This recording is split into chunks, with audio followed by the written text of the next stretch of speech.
12 लगा अरे 12 जने पहना दो घूमने से चलो जो होगा तो 12 जने ले शुरू करेंगे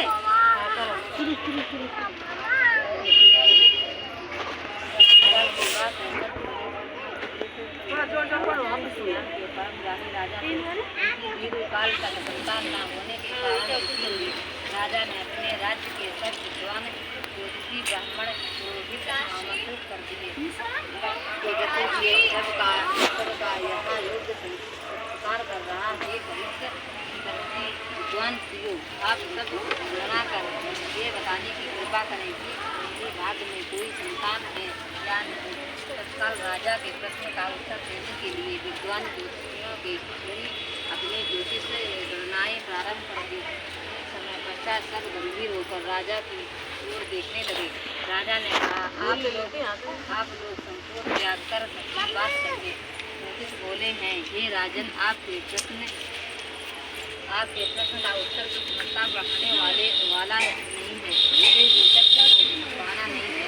आपके बता देना है आपको एक अत्यंत बुद्धिमान परायण कन्या उत्पन्न होगी परंतु वह अपने विवाह के 1 वर्ष बाद विधवा हो जाएगी।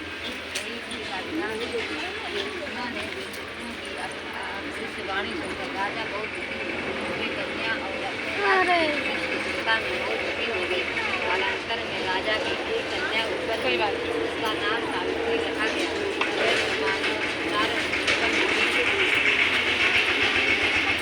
कब होगा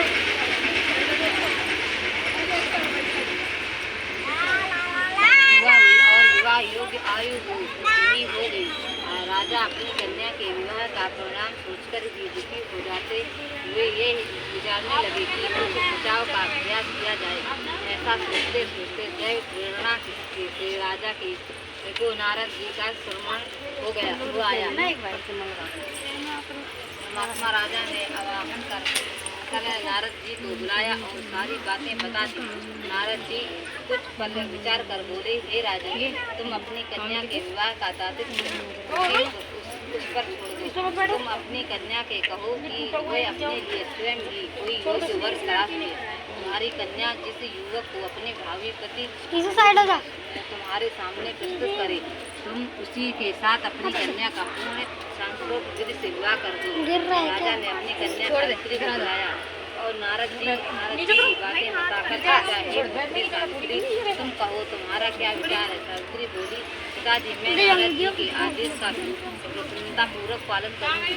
राजा को कुछ शांतता प्राप्त हुई और राजपुत्री सावित्री ने सभी सहेलियों दास दासियों और अनुचरों सहित भावी वृत्ति के योग्य व्यक्ति को ढूंढने में भ्रमण करना प्रारंभ कर दिया।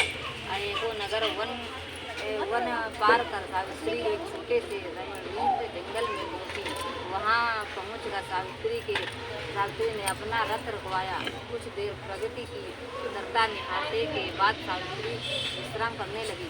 आँख खुलने पर एक वृक्ष की डाल पर बैठकर पहाड़ी से लकड़ी काटता एक सुंदर बलिष्ठ और वर्ण युवक दिख पड़ा और युवक को देखकर सावित्री उस युवक के चेहरे के भावों मुखाकृति और स्वभाव का ध्यान पूर्वक अध्ययन करती रही।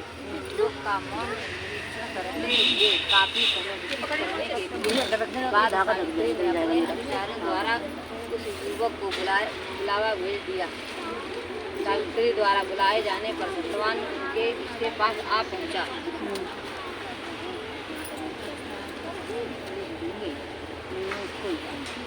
मिल गई पानी। सावित्री द्वारा परिचय पूछे जाने वाले सत्यवान ने कहा हे राजकुमारी मैं एक दृढ़ता प्रभावित कुलीन युवक इसी जंगल में रहता हूँ। मेरे साथ ही मेरे माता पिता भी रहते हैं। वे अंधे हैं।